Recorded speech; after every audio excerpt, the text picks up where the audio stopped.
What was interesting when we launched our MVP at the end of last year, the number of people who posted on our Twitter and our Discord of like, hey, I'm a cab driver in Jaipur, India, or I'm an economist in Argentina, and I now own real estate in the US of A.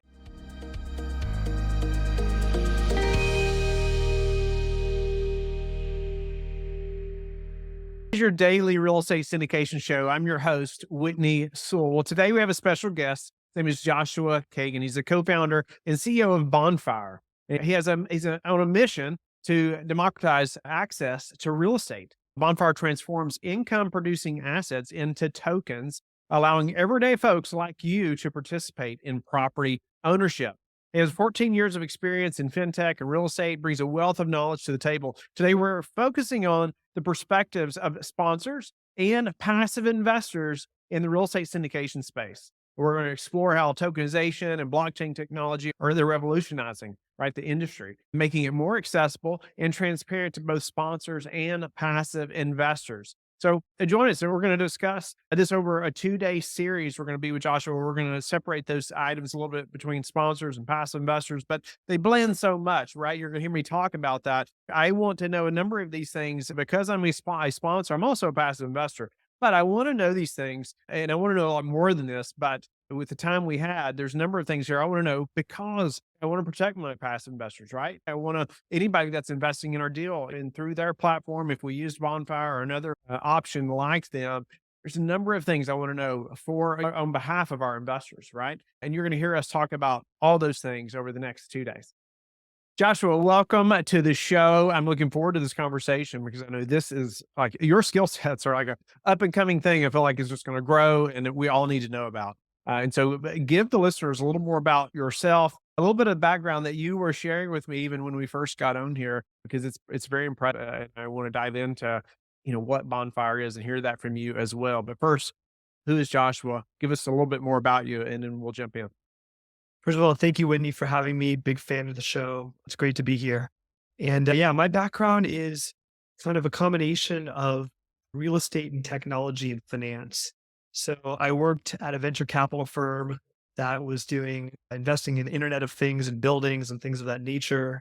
And then Richard Branson had dinner with Al Gore and got freaked out about climate change and wanted to do something entrepreneurial about it and created this quirky company called the Carbon War Room and asked my boss to be the COO of it. And he asked me to come over and run the energy efficiency and buildings division, where we are focused on investing in energy efficiency projects and multifamily office, hotels, et cetera.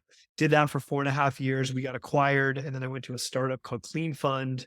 That's a specialty finance company that provides capital for energy efficiency projects and buildings using a structure called PACE, Property Assessed Clean Energy. And I was there for 4.5 years. We grew from like 2 million to 94 million. In that time, we did the first securitization in industry history. And then all along the way, I was doing my own real estate projects. So in 2011, I bought my first foreclosure. It was in the Berkeley Hills. It was actually a short sale. Great experience, just rolling up my sleeves, being the general contractor on it, finding tenants, leasing them up, being the property manager, et cetera. Started doing more of those, then started doing fix and flips, then started doing the BRRRR method of buy, rehab, rent, refinance, and built on a portfolio of single family homes. And so, yeah, that's what I've been up to the last kind of 12, 13 years. Awesome. Well, speak to moving into Bonfire.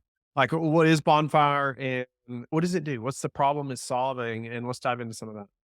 So Bonfire is Robinhood for real estate. And let me kind of just give the background of why we created this. Many of my friends are in their 30s and 40s. They want to own real estate and they can't because student debt is continuing to follow them and interest rates have doubled the last year and property prices have gone up so much since the pandemic started, et cetera, right? And there's not a lot of supply because of private equity buying up supply, et cetera.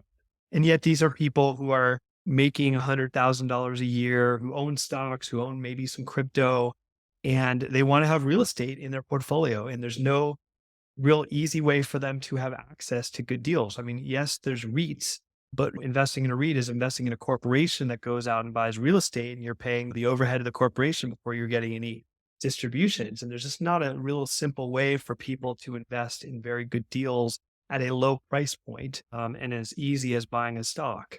And that was the impetus behind starting Bonfire. So my co-founder, Vi, He came from India 10 years ago. He started and sold 3 companies, including one for $200 million, just a serial entrepreneur. And he took the money he made from his ventures and bought real estate in India as well as in the Bay Area. And his problem is he wants to keep buying more and more real estate, but it isn't efficient for him to vet assets, do the due diligence, make offers, buy them, manage them. So he wanted to build a platform where he could be investing in pretty much every deal that comes on the platform. And so we kind of came together. We're like, well, how do we make it super simple for anyone on earth to be able to buy and eventually sell interest in real estate in a really liquid and efficient manner? And that's what Bonfire is all about. Well, I guess speak to who is the ideal client for Bonfire? Who would use that platform? So we're a two-sided marketplace, right? So on the one side is the supply, and that's a sponsor who is looking to raise LP capital for, could be a new development or repositioning, a value add play of sorts. And they're looking to diversify their capital base. And so Bonfire, we have international users. What was interesting when we launched our MVP at the end of last year, the number of people who posted on our Twitter and our Discord of like, hey, I'm a cab driver in Jaipur, India, or I'm an economist in Argentina, and I now own real estate in the US of A. That was shocking to us because we did no marketing whatsoever internationally. In fact, we did no paid marketing whatsoever. And it had like 1,250 people sign up for our platform. And so it's international people, it's domestic, it's accredited, it's unaccredited. It's people who want to diversify and have access to real estate at a lower price. So traditionally, some of these other crowdfunding platforms have minimums of, I don't know, 10, $20,000. On our first asset, it was $31. This last week, we just sold out an allocation to a $60 million hotel last week. That was $2,000. So it's still at a price point much lower than traditional $25,000 minimum. So it's really anyone who wants exposure to real estate at a more affordable price point. Wow. Okay. Well, I guess why don't you, I guess, break down like blockchain versus tokenization and some of that just a little bit. So listeners who maybe there's some that are new to this, and we've talked about it a few times on the show, but I still think it's such a new thing, especially to our industry, that it's good to hear it again. And then let's dive into a little bit of what that means for the real estate industry, in your opinion. We'll jump in. Yeah, and let me just say that I come about this from a non-technical background. I'm not one of these people who are like all in on crypto, where they're like, crypto is going to be everything everywhere and nothing else matters in the world but crypto. I think that there's so many scams and rug pulls and BS in crypto. And I think it's really important to distinguish what crypto is versus blockchain. Think of the way I think about it is blockchain is like an operating system. So I have a Mac, right? So it's the OS, and things are going to be built upon it, like crypto, like NFTs, like other things, right? Those are applications in the same way that, my OS has Safari, the browser built upon it, and the Word or the Apple version of Word on it. So what blockchain is it's a ledger, right? It's a ledger of recording data. And because of cryptography, basically you have blocks of data that get recorded. And as another block gets, basically, there's a chain that connects blocks of data and it becomes computationally impossible to reverse it. So, what that means in English is when you put data on the blockchain, it is very trustworthy that it cannot be reversed. Unlike if I go in Excel and I put a piece of data in, I can hit the rewind button and it will go away. With blockchain, it's pretty much computationally impossible. And there's a whole sort of cryptography explanation as to why that is. But if you believe that these blocks of data are irreversible, there's a lot of really cool things that can happen from there, because then you can create this ledger of information that exists publicly that is accurate and trustworthy. I can go into some of the different applications of that, but that's what blockchain is. So, how blockchain works and why it's kind of computationally impossible to reverse is these blocks of data are built upon each other in a series of chains. And the chains get validated from all these different computers around the world in a trustless, permissionless manner, in a very decentralized manner. So in order to actually reverse a, block on the chain, you'd have to have millions of people come together and conspire to do it. So it's pretty impossible to do it. And there's a lot of really cool things that can happen if one can get our head around that is the case, like tokenization, and we can go into what tokenization is and why that matters. Yeah. No, I think it's a great way to explain it. I mean, it's this, what is blockchain? Because like maybe you and I were talking about before we started recording, I think most people, if you haven't read or studied at all about crypto, blockchain, they feel like it's just the same thing, right? They feel like it's one and the same. And so I thought it was good enough how you broke down the one operating on the other and what, how blockchain can help us. And so talked about, or maybe talk about blockchain versus tokenizing now, or tokens. What is that?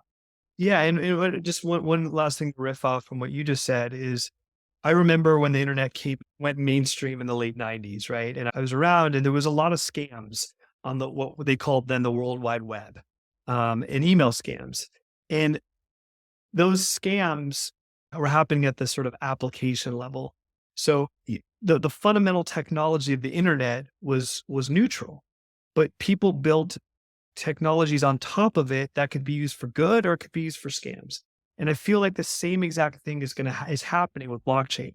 Blockchain is a neutral technology and people are building things on top of it. And it's like some people are going to build really cool stuff. Some people are going to build stuff that's going to be for scams. And so understanding the distinction between blockchain and the things that are built upon it, crypto being one of many different things, is really important. So, what is tokenization? Tokenization is basically applying blockchain towards what the biggest use case is real world assets. So, how it works is what we do is we'll take an income producing real estate asset. That's what we're focused on right now. And, let's say I'm going to make up a number. There's a sponsor looking for $1 million of capital. They're looking for LP capital. And let's say we have 1,000 people in our network interested in the deal. By chopping up the asset into 1,000 pieces, you could call them units, you could call them shares, we call them tokens. And each of these tokens is recorded on has a smart contract embedded in it and is recorded on the blockchain. And so what happens is we have 1,000 people come in for $1,000. I mean, it tends to be smaller number of people with bigger dollar amounts, but just for this exercise, let's just go with that. And then we're one LLC on the sponsor's cap table, right? They're not dealing with 1,000 investors, just one, right? And then our investors, each of them have a membership interest in this LLC that's recorded on the blockchain. And these tokens, the token represents an interest in this LLC, right? And when we build out our secondary marketplace, they will be able to sell, if they want to, that interest in the LLC and have liquidity, because things happen in life before deals get seasoned, right? People get divorced. There's a medical issue. There's opportunity cost. Whatever reason why people might want to get out of, a 3 to 5, 7 year hold. And that's something that blockchain facilitates versus historically, if I wanted to buy or sell an interest in real estate, I'm having to go down to county assessor's offices, right? I'm having to get notaries and signatories and all kinds of other third party entities. Whereas blockchain, by selling the token through the blockchain, it's instantaneous. It's effectively free. I mean, there's some cost, they call them gas fees, but it's very de minimis. And it's a permanent record of how ownership is conveyed. And that's really what it solves. Yeah, no, that's so interesting. I think, I want to talk, or we're going to talk in another episode, just so the listeners know, we're going to do a little series here, a couple shows with John, and we're going to talk also more in depth about what should sponsors know, or why should sponsors consider tokenizing their offerings. We're going to go in a few more details there as well. But at the moment, just to dive in here just a little bit more, how do you see the tokenization process and those things growing, and other ways that we should expect it to be used in the future? A great question. There's no shortage of reports that are coming out that say that tokenization is going to be hundreds of billions of dollars or trillions of dollars of assets will be tokenized by X year. I think it's going to be one of these things. It's almost like solar energy, where, and then that's where I started getting into solar in 2008, and it was like tiny then, but it was growing really quickly. And when things grow 500% a year over year, when they're starting from nothing, no one really pays attention to it, right? Only the sort of a hardcore base of people. And then it hits this inflection point where it's like, it's this obvious thing that the main, it's like that inflection point where everyone's paying attention to it and it becomes self-fulfilling. And I think a similar thing's going to happen with tokenization. When we realize that we can tokenize all of our assets and I could sell a tenth of, I mean, this is a bad example, but like, let's say my car is worth $100,000 and I can sell a tenth of it, or, like being able to tokenize our assets and bring liquidity to things that historically don't have liquidity. Like if I'm an employee at a venture capital backed startup, and the startup raises money, I came in at a $5 million valuation. It's now worth 500. It's very hard for me as an employee to unlock value, right? Same thing with people who have portfolios. Like you could have the grandmother across the street who owns her house free and clear, and it went from $100,000 to $1 million, and she needs $100,000 to pay for her granddaughter's college education, and she doesn't want to get a home equity line of credit, right? So I think that the more entrepreneurs who just see like a great opportunity to unlock value for people and solve problems who come into this space, and the more use cases and customers who are willing to trust it and try it out, like this is going to become a self-fulfilling prophecy of its adoption. But figuring out the timing of it and when that's going to hit mainstream, I'm not smart enough to do that. Well, let's transition just slightly. I want to ask a few questions on the LP side as far as investors that are using Bonfire. And I'm sure they have, and maybe you can hit this at least a high level, but do they have concerns around maybe liquidity or exit strategies, things like that? Can you just speak to that for the passive investor? Yeah, so there's kind of two things that I think they're finding compelling. Actually, I would say when I talk to our customers, like there's kind of three things that come up. The first is like even wealthy people. And when I say wealthy, I don't mean like Elon Musk of the world, but like, people who work in tech or finance or real estate. Maybe they make six to seven figures, and maybe they even own their own house and they have some wealth.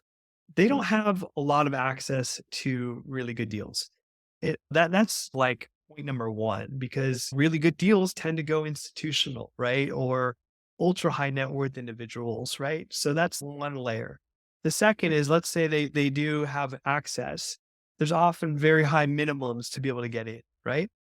And then let's say that they get in, then their money is tied up, it's stuck, and they're beholden to the sponsor's exit time frame. And there can be misalignments sometimes between sponsor hold time and LPs for various reasons of waterfalls and prefs and things of that nature. And so there's historically no liquidity for these LP investors. And tokenization, there's some regulatory issues that we'll have to resolve, but tokenization at least offers a potential avenue for investors to have liquidity in a way that they've never had before. Yeah, no doubt about it.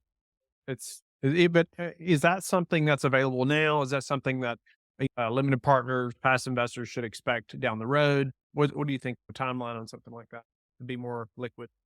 Yes, it's definitely like high on our product roadmap right now. And our legal counsel is sorting through some ambiguity within things related to securities and tax law around it. So I have to be very careful to not Sure. over deliver, but it is high on our priority list right now. Speak to maybe the due diligence or the risk assessment that Bonfire would do for just for the investor to gain confidence, right, in investing through the platform. Yeah. I mean, Bonfire, for us to survive and thrive, we cannot afford to have bad deals on our platform right now, right? So we have a number of folks who 20, 30 years of CRE experience who come in and help us underwrite our deals. So we're underwriting a couple different things. We're underwriting the sponsor, especially ones that we don't have a track record with. That we just completed an allocation doing a $60 million hotel project in the Bay Area, with a sponsor who is A plus. It's someone that I've personally invested 4 times with, and they've all done each of these deals have done very well. Like I've known him for 14, 15 years. And so I had a lot of comfort with him, but we still had other people underwrite the deal itself because I don't ever want any sort of appearance of a conflict of interest. So we underwrite the sponsor and we underwrite the asset. And that's looking at the market, the sub-market, the comps, the specific asset type, the business plan of it, looking at sort of the assumptions of exit, of cap rate, of stress testing those assumptions, looking at what in the market has been selling relative to the sponsor's projections, discounting that, looking at what happens if interest rates do keep continuing to increase. What happens if cap rates increase 1 or 200 basis points between now and when the exit's going to happen? We really, at this point of Bonfire's history, we want to do less projects, but have them be extraordinary than just be a free for all of like anyone can just because in real estate there's scams and nefarious actors out there, and that would kill us if we had a bad project right now. So speak to just the process of maybe how distributions work a little bit for the passive. Yeah. So basically, a sponsor will give us the distribution to the LLC level, and then we make distributions through our platform, usually on a quarterly basis to our investor base. And Any we, Go oh, ahead. No, oh go no, right ahead. with all the K1s and all the tax matters for our ownership group. Any other ways that maybe using a platform like Bonfire would minimize the risk for passive investors holding the tokens, your tokenized real estate? Yeah, so a number of things. One is we're building out an entire sort of content educational library, and we really see ourselves as a platform to empower people to understand about real estate because real estate's intimidating. I've had a lot of conversations with our customers who they don't know about what due diligence looks like and contingencies and what can go wrong and just various other aspects. And we want to empower people to ultimately do their own deals and get on that property ownership ladder. I would say that because of our tokenization mechanism that enables people to come in at a much lower price point than historically they would be able to with real estate. Buying a token for $1,000, $2,000 is much lower risk than 25,000 or 100,000 on some other platforms. So I feel like we offer an opportunity for people to just kind of dabble with owning direct interest in real estate at a low price point. And our team is willing to have one-on-one calls with customers and really kind of explain them how the platform works and answer their own questions and do some light coaching if that's helpful too. Awesome. No, that's great. There's so much education that needs to be done, right? I learn, I have done this in so many different industries as far as, if your customer is confused, their answer is no. Yes, Right? exactly. You're right. Absolutely. Right. If they're confused, the answer is no.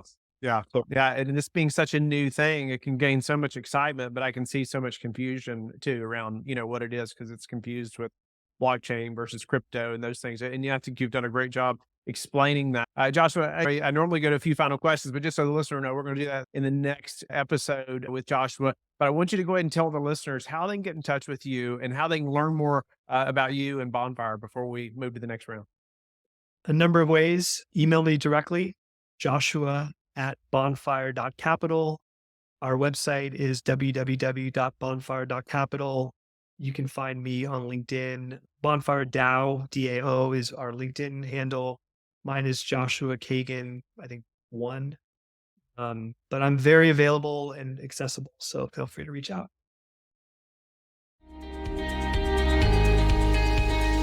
Thank you for being with us again today. I hope that you have learned a lot from the show. Don't forget to like and subscribe. I hope you're telling your friends about the Real Estate Syndication Show and how they can also build wealth in real estate. You can also go to lifebridgecapital.com and start investing today.